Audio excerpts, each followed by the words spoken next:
Hi friends, अभिमान academy का फिर से आपका स्वागत है और आज चलेगा पूर्व मौर्य काल, है ना।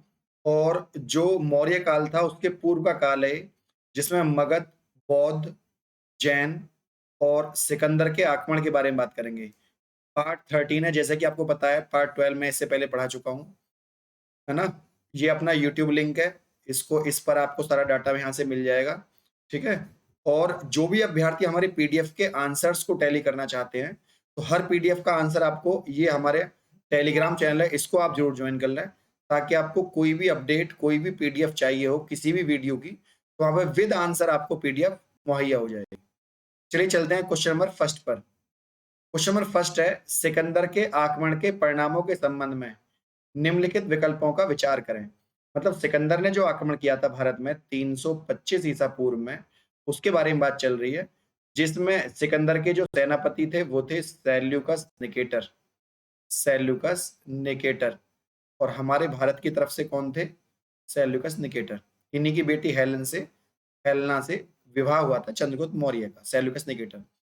भारत और यूनान के बीच प्रत्यक्ष संपर्क बढ़ा था इस बात से। ये बात सच है कि जब सेल्यूकस निकेटर की बेटी और चंद्रगुप्त मौर्य का विवाह हुआ, तो भारत और यूनान के संबंध अच्छे हो गए।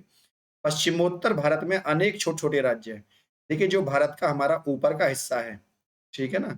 तो ये जो भारत का ऊपर का हिस्सा था, यहाँ पर रहता था पोरस। यहाँ अपना पाकिस्तान है। तो पोरस को जब हराया उसने, सेल्यूकस निकेटर ने, या यूँ कहो सिकंदर ने, तो पोरस की वीरता को देखते हुए बड़ी प्रशंसा करी पोरस की। मतलब पोरस की वीरता से बहुत खुश था सिकंदर, और पोरस को छोड़ दिया। लेकिन पोरस के जाने के बाद क्या हुआ कि पोरस के हारने के बाद यहाँ छोटे-छोटे राजाओं का एकीकरण हो गया। तो ये बात भी सही है। भारतीय इतिहास लेखन में तिथि आधारित विवरण हुआ। इससे पहले हिस्ट्री में ये नहीं लिखा जाता था कि ये वाला काम इस सन में हुआ, ये वाला काम इस सन में हुआ। तो यहाँ ईयर के हिसाब से इतिहास को लिखा जाने लगा इसके बाद, ये भी सच है। और मुद्रा निर्माण की कला का विकास हुआ सिकंदर के आक्रमण की वजह से, ये भी सच है। तो यहाँ पर जो आपका आंसर हो जाएगा, ये हो जाएगा, आप देख लीजिए, डी ऑप्शन, ये सभी। क्योंकि यहाँ पर सारे ही ऑप्शन जो हैं बिल्कुल करेक्ट हैं। अगला क्वेश्चन है, गौतम बुद्ध की जो माँ है वो किस वंश से संबंधित थी? देखिए, गौतम बुद्ध की जो माँ थी वो थी महामाया। कौन थी? महामाया। ये गौतम बुद्ध के जन्म के 7 दिन बाद, आफ्टर 7 डेज, तो इनका जो है देहांत हो गया। कितने दिन बाद? 7 दिन बाद। तो 7 दिन बाद जब इनका देहांत हो गया, तो इनकी मौसी थी महामाया प्रजापति गौतमी। महामाया। देखिए, महामाया, इनकी मौसी ने अपनी बहन का नाम, क्योंकि गौतम बुद्ध की माँ थी महामाया, अपनी बहन का नाम किसने रखा? महामाया प्रजापति गौतमी। अब क्योंकि गौतमी इनकी मौसी का नाम है, तो प्रजापति गौतमी ने अपनी बहन का नाम आगे लगाया कि मैं तेरी माँ जैसी हूँ, मैं तुझको पालूंगी। तो महामाया प्रजापति गौतमी कोलिया वंश की कन्या थी। तो यहाँ पर डी आंसर हो जाएगा, जो कि गौतम बुद्ध की माँ थी महामाया, और मौसी थी महामाया प्रजापति गौतमी, जिन्होंने नाम के आगे महामाया लगाया। अगला पॉइंट है, बोध गया में महाबोधि मंदिर, बोध गया में महाबोधि मंदिर बनवाया गया, वो कहां पर बनवाया गया? देखिए, जैसा कि नाम है बोध गया, बोध का मतलब है ज्ञान, बोधि का मतलब ज्ञान। इसके आपको नाम से ही पता लग रहा होगा, जहां ज्ञान प्राप्त हुआ उस जगह का नाम बोध गया है। तो गौतम बुद्ध को जहां ज्ञान प्राप्त हुआ उस जगह का नाम बोध गया। इसका आंसर हो जाएगा बी। अगला क्वेश्चन है, गौतम बुद्ध ने अपनी मृत्यु के उपरांत बौद्ध संघ के नेतृत्व में निम्नलिखित में से किसे नामित किया? मतलब गौतम बुद्ध ने अपनी मृत्यु के उपरांत बौद्ध संघ के नेतृत्व में किसे नामित किया था? आनंद को, उपाली को, महाकश्यप को? देखिए, सुदर्शन को किया था नामित, इनमें से कोई नहीं है, तो आंसर हो जाएगा इनमें से कोई नहीं, सुधर्मन उसका नाम था। अगला क्वेश्चन है, निम्नलिखित में से कौन सा एक जोड़ा सही नहीं है? देखिए, चंड प्रद्योत जो है वो वत्स के राजा थे, ये गलत है। अजात शत्रु आजीविकों के अनुयायी थे, ये भी गलत है। प्रसंजीत जो है वो वज्जी संघ के राजा थे, ये भी गलत है। तो यहाँ पर ये बात सही है कि जो अजात शत्रु का उत्तराधिकारी था उसका नाम था दर्शक। देखिए, उदयन का बेटा था बिंबिसार, है ना, और बिंबिसार का बेटा था आपका अजात शत्रु, और अजात शत्रु का जो उत्तराधिकारी बना वो बना दर्शक। तो ये यहाँ पर क्रम सही रहेगा, ठीक है ना। तो ये बी ऑप्शन यहाँ पर करेक्ट हो जाएगा। आपसे पूछा है कौन सा सही है। अगला क्वेश्चन है, निम्नलिखित में से कौन से जैन धर्म से संबंधित हैं? आपको बताना है जैन धर्म से कौन से संबंधित हैं। देखिए यहाँ पर ये आपका ऑप्शन नंबर फर्स्ट और ऑप्शन नंबर 2, ये शून्यवाद के जनक कौन है? शून्यवाद के जनक है नागार्जुन। शून्यवाद के जनक कौन है? नागार्जुन, जो बौद्ध धर्म के मानने वाले थे। तो ये तो गलत हो जाएगा 2। तो देखिए इसको बोलते हैं एलिमिनेशन मेथड। जहां-जहां पर 2 है उसको काट दें आप। इसमें 2 है इसको काट दें, इसमें 2 है इसमें काट दें, क्योंकि शून्यवाद तो नागार्जुन ने लिखा और नागार्जुन जनक किसके थे? नागार्जुन किसको मानने वाले थे? बौद्ध धर्म को। तो ये तो गलत हो गया बी। तो जहां-जहां पर 2 है उसको काट दो एलिमिनेशन मेथड के अंडर में। अब आपका कौन सा बचा? 1 और 3। देखिए जो चादरवाद है ये जैन धर्म से है और जो आपका ये है सर्वस्तिवाद ये भी जैन धर्म से है। तो यहाँ पर ऑप्शन हो जाएगा 3 एंड 4। एकांतवाद जो है वो भी बौद्ध धर्म का ही है। तो ये दोनों दोनों जैन धर्म के हो जाएंगे 3 और 4। ठीक है ना। अगला क्वेश्चन है महाजनपदों के उदय के कारण के रूप में कौन सा सम्मिलित नहीं है? महाजनपदों का उदय क्यों हुआ ये पूछ रहे हैं। किस रीजन से महाजनपदों का उदय हुआ? सबसे पहले तो आपको ये पता होना चाहिए कि 16 महाजनपदों का उल्लेख कहां पर है। देखिए एक निकाय है जिसका नाम है अंगुत्तर निकाय। अंगुत्तर निकाय में पहली बार 16 महाजनपदों का उल्लेख मिलता है, जिनमें सबसे बड़ा महाजनपद था मगध। तो इसका क्या कारण था कि 16 महाजनपद बने? विदेशियों के द्वारा। इसका क्या कारण नहीं है ये पूछा है आपसे। देखिए कृषि का प्रसार होना था, ये तो सच है। आपका व्यापार और नगरीकरण का विकास हुआ, ये भी सच है। और लोहे की विस्तृत प्रयोग किया गया, ये भी सच है। विदेशियों से हारने का भारतीयों को कभी भय नहीं था कि विदेशी हमें जीत लेंगे इसलिए जनपद बने। हमारे यहाँ राज्य इसलिए नहीं बनते कि विदेशी हमें जीत ले, हमें इस बात का भय हो। तो यहाँ पहला ऑप्शन जो है ये गलत हो जाएगा। आपसे पूछा गया है कौन सा सम्मिलित नहीं है। 16 महाजनपद इसलिए नहीं बने थे कि हम विदेशियों से हमें हार का भय था। अगला क्वेश्चन है बौद्ध धर्म की निम्नलिखित विशेषताओं में से कौन सी विशेषता इसे जैन धर्म से अलग करती है? ऐसी कौन सी बात है जो बौद्ध धर्म और जैन धर्म में अलग अलग है? देखो वेदों की सत्ता को ना तो बौद्ध धर्म ने माना और ना ही जैन धर्म ने माना। मतलब वेदों को ना तो बौद्ध धर्म ने माना ना जैन धर्म ने। तो ये तो बात सच है। कर्म की प्रभावशीलता में विश्वास दोनों को ही था कि हमें कर्म करना चाहिए, ये भी बात सच है। बौद्ध धर्म में भी और जैन धर्म में भी। सभी प्राणियों को क्षति नहीं पहुंचाने की अभिवृत्ति है, अहिंसा का धर्म अपनाया दोनों ने, बौद्ध धर्म जैन धर्म। लेकिन ये जो सी ऑप्शन है ये गलत है। अत्यधिक सुख और आत्मनिग्रह दोनों का तिरस्कार करना ये गलत हो जाएगा, है ना। आत्मनिग्रह के बारे में जैन धर्म में आत्मनिग्रह है, बौद्ध धर्म में नहीं है। दूसरा जैन धर्म के लोग व्यापारी भी होते हैं मोस्टली। तो वो ये कहते हैं कर्म के द्वारा कमाया गया सुख बेकार नहीं है, उसमें कोई प्रॉब्लम नहीं है। तो जबकि जो बौद्ध धर्म है, बौद्ध धर्म कहता है कि हमें तृष्णा ही नहीं रखनी चाहिए, हमें इच्छा को ही नहीं रखना चाहिए। इच्छा सब दुखों का कारण है। तृष्णा रूपी इच्छा को मना किया है, जिसका दमन करने के लिए बोला गया है। तो सी आंसर हो जाएगा यहाँ पर। निम्नलिखित को मैच करिए, सूची फर्स्ट और सूची सेकंड को। देखिए बहुत ही अच्छा क्वेश्चन है। सबसे पहले आप ये समझ लीजिए कि जो बौद्ध धर्म है, जैसे कि आप सपोज करिए ये है गौतम बुद्ध, ठीक है। गौतम बुद्ध के चारों ओर कुछ लोग सिक्योरिटी में रहते थे। जो लोग गौतम बुद्ध की सिक्योरिटी करते थे इन्हें कहते थे बोधिसत्व। और जब भी कोई आदमी युद्ध में घायल होता था तो ये बोधिसत्व जो है उसको पानी पिलाते थे। कुल मिला के दया और करुणा के सागर थे। हालांकि ये बहुत मार्शल आर्ट जानते थे। दुनिया में जितनी भी मार्शल आर्ट है वो बोधिसत्वों की बनाई हुई है। चाहे वो चीन की मार्शल आर्ट हो, जापान की हो, वो गौतम बुद्ध के अंगरक्षकों ने बनाया उसको। तो ताकतवर तो थे लेकिन साथ में दया और करुणा के सागर भी थे। तो इसका डी पर आएगा फर्स्ट। अब आप देख लीजिए डी पर फर्स्ट ना तो इसमें है, डी पर फर्स्ट ना इसमें है, डी पर फर्स्ट ना इसमें है, इसमें डी पर फर्स्ट है। ठीक है ना। श्रमण कहते हैं अवैदिक सन्यासी को, जो सुनकर भगवान का जाप करता है, इसको कहते हैं अवैदिक सन्यासी श्रमण। दूसरा है उपासक। उपासक कहते हैं उपासना करने वाला या आराधना करने वाला। गृहस्थ आश्रम का जीरा हो, बीवी बच्चेदार हो और भगवान की पूजा करता हो, ऐसे व्यक्ति को उपासक कहा गया है, उपासना करने वाला। दिगंबर कहते हैं आकाश व्रत को, है ना। तो आपको पता होगा श्वेतांबर और दिगंबर 2 हिस्सों में। तो ये आकाश व्रत को कहते हैं। तो यहाँ पर आंसर हो जाएगा बी। बिल्कुल एक एक सवाल गहने की तरह है, इसको आप जरूर याद करें। निम्नलिखित कथनों पर विचार करें और सही उत्तर का चयन करें। क्वेश्चन है यहाँ पर बुद्ध ने आनंद के परामर्श पर संघ में स्त्रियों को प्रवेश दिया। आनंद ने ऐसा कहा था। विनय पिटक जब किताब लिखी तो उसमें कहा था कि हमें स्त्रियों को प्रवेश देना चाहिए। इस बात पर बुद्ध ने गौर करा और स्त्रियों को प्रवेश दिया, ये सच है। और इनकी मौसी गौतमी बौद्ध संघ अपनाने वाली पहली महिला थी। महात्मा बुद्ध का अंतिम वर्षाकाल वैशाली में था। ये बात सच है कि जो अंतिम वर्षाकाल था वो वैशाली में था, और बुद्ध ने अपने सबसे ज्यादा उपदेश जो दिए हैं वो श्रावस्ती में दिए हैं। ये क्वेश्चन परीक्षाओं में कई बार आ जाता है कि अंतिम वर्षाकाल कहाँ था, वैशाली, और सबसे ज्यादा उपदेश कहाँ दिए, श्रावस्ती। तो ये तीनों ही सही हो जाएंगे, आंसर हो जाएगा ये सभी। चलिए चलते हैं अगले प्रश्न पर। ईसा पूर्व 6ठी शताब्दी में हुए धार्मिक आंदोलन के निम्न में से कौन सा कारण थे? मतलब धार्मिक आंदोलन क्यों हुए उस समय 6ठी शताब्दी में? वैदिक कर्मकांडों को कष्टकर और अत्यधिक खर्चीला। देखिए ये बात तो सच है कि यदि कोई भी आप कर्मकांड करोगे तो खर्चीला तो होगा, ये बात तो सच है।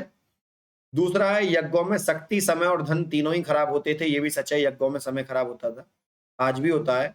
धर्म में अंधविश्वासों और रूढ़ियों का वर्चस्व हो गया था, धर्म में जादू टोना ये सब चीजें फैल गई थी, ये भी सच है। तो ये तीनों ही सच है, आंसर है ये सभी, 1 2 3। नेक्स्ट प्रश्न पर चलते हैं। निम्नलिखित कथनों पर विचार करें और असत्य कथन, यहां आप जरूर ध्यान दे लें। असत्य पूछा है, असत्य आपसे पूछा है, गलत कौन सा है? देखिए पहला पॉइंट है, चतुर्थ बौद्ध संगति में बौद्ध ग्रंथों में संस्कृत का प्रयोग प्रारंभ हुआ।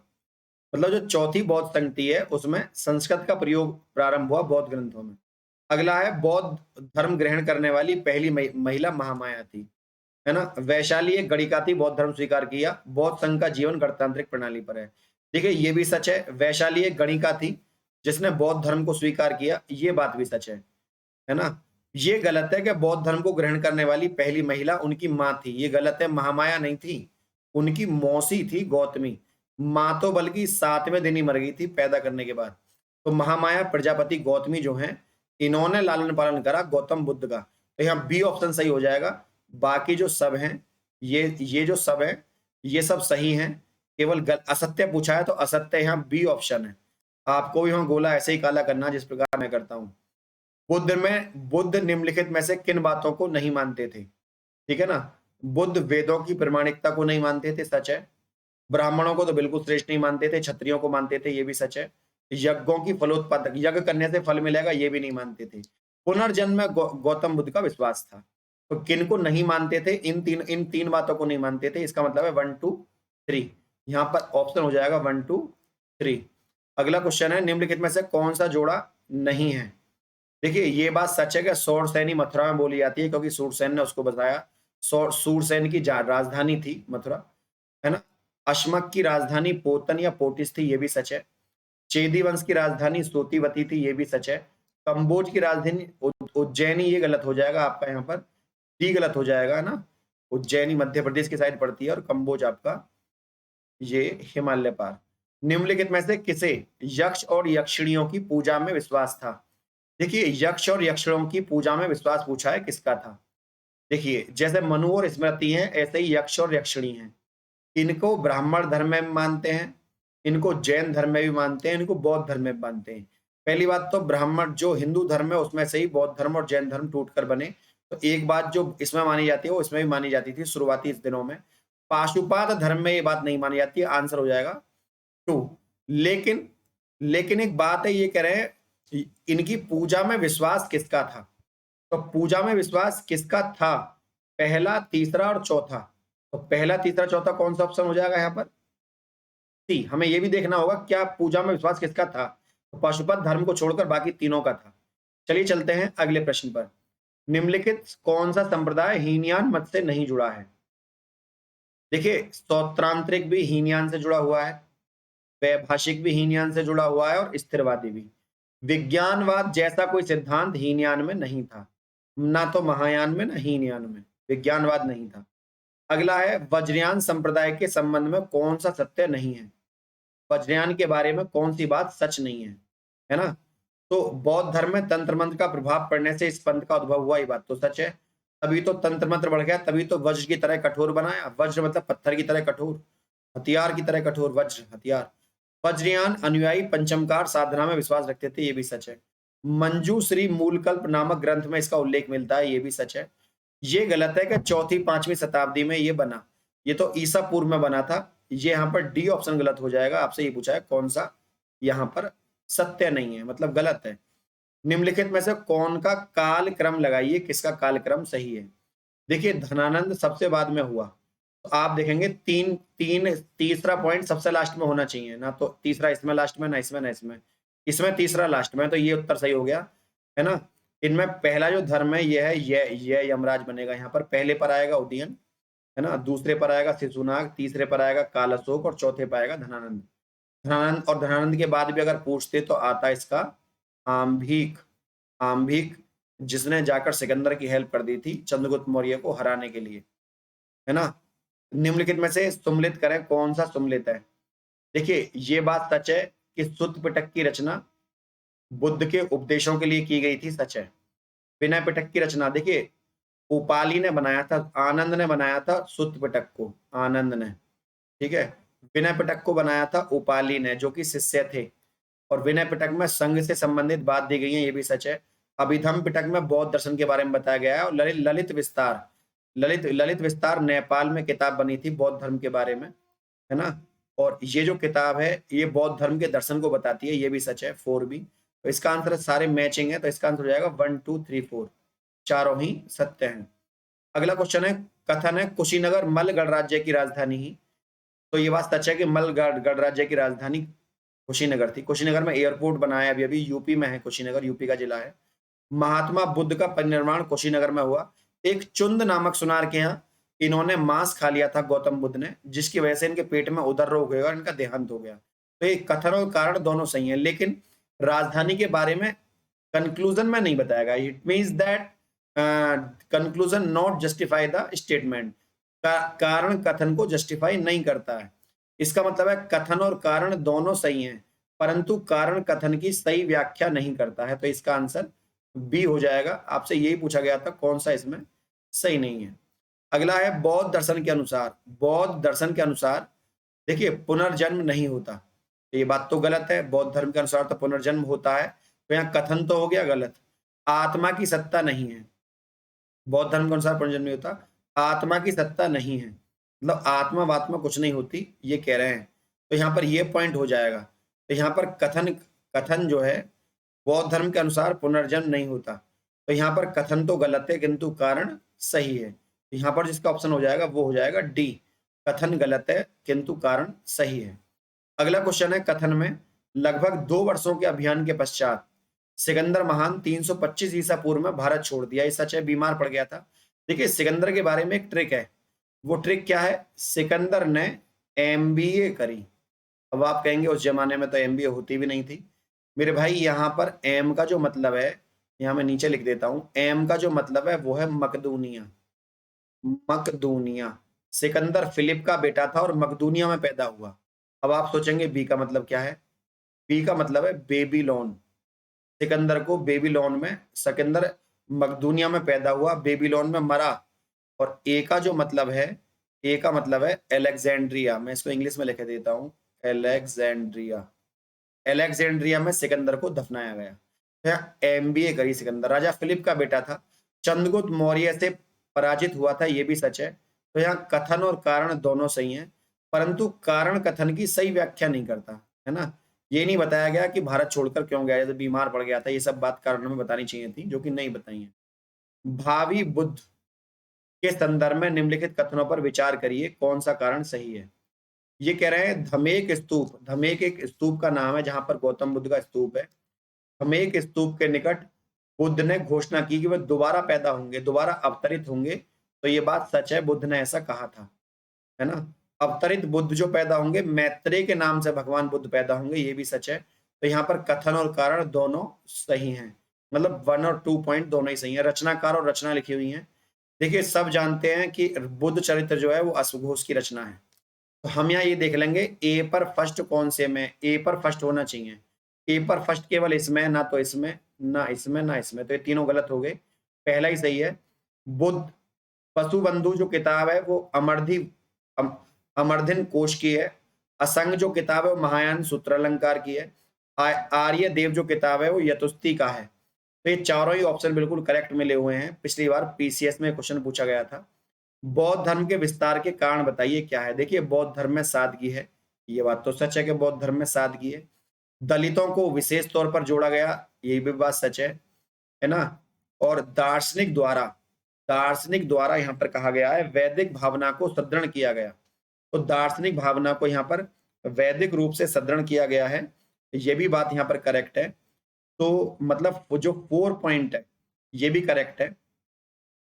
और यहाँ पर कहा गया है सीनीय भाषा का प्रयोग किया गया था, ये भी सच है। सीनीय भाषा के अलावा यहाँ पर प्रयोग किया गया था प्राकृत भाषा का, और यहाँ पर प्रयोग किया गया था अर्धमागधी का। अर्धमागधी, कभी आपसे बौद्ध धर्म में भाषा पूछने लगे तो आप बता देना प्राकृत और अर्धमागधी और सीनीय भाषा थी। तो यहाँ चारों ही ऑप्शन जो है यहाँ पर सही हो जाएंगे। यहाँ पर 5 नहीं होना चाहिए था, यहाँ पर होना चाहिए 1 2 3 4। यहाँ पर जो है डी ऑप्शन देखिए ये इसमें लिखा हुआ है, सॉरी ये तो गलती है, खैर 1 2 3 4 यहाँ लिखा हुआ है। सी आंसर इसका जो है करेक्ट हो जाएगा, सी ऑप्शन। ठीक है ना, एक बार आप थोड़ा सा इसको चेक कर लें, 1 2 3 4 सही है। अगला है भगवान बुद्ध की प्रतिमा। भगवान बुद्ध की एक प्रतिमा है जिसमें आपने देखा होगा कि वो अपने अंगूठे के पास वाली उंगली और अंगूठे को मिलाकर एक मुद्रा में बैठे हैं भगवान बुद्ध। प्रतिमा कभी कभी हस्त मुद्रा युक्त दिखाई देती है, इसे भूमि स्पर्श मुद्रा कहते हैं। इसका क्या प्रतीक है, इसका क्या मतलब है इस मुद्रा का? इस मुद्रा का ये प्रतीक है कि हमें किसी के प्रलोभन में नहीं आना चाहिए, लालच में नहीं आना चाहिए। हमें अपनी शुचिता और शुद्धता, अपने कैरेक्टर को हमें साफ रखना चाहिए। और भगवान बुद्ध का युद्ध का धरती का आह्वान है, ये युद्ध नहीं है एक्चुअल में, ये बुद्ध है। बुद्ध का धरती का आह्वान है, धरती को आह्वान करते हुए भगवान बुद्ध ऐसी मुद्रा में बैठे हुए हैं। ये इस बात का प्रतीक है कि हमें अपने आप को शुद्ध रखना चाहिए।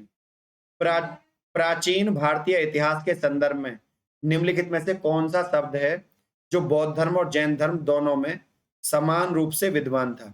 देखिए बौद्ध धर्म और जैन धर्म दोनों में समान रूप से क्या विद्यमान था? तो तय और भोग का अधिकार परिहार था, ये पूछा गया है। वेद प्रमाणन्य प्रति अनास्था थी, ये भी सच है। कर्मकांडों में फलवत्ता में निषेध था, कर्मकांडों को मना किया गया है, ये भी करेक्ट है।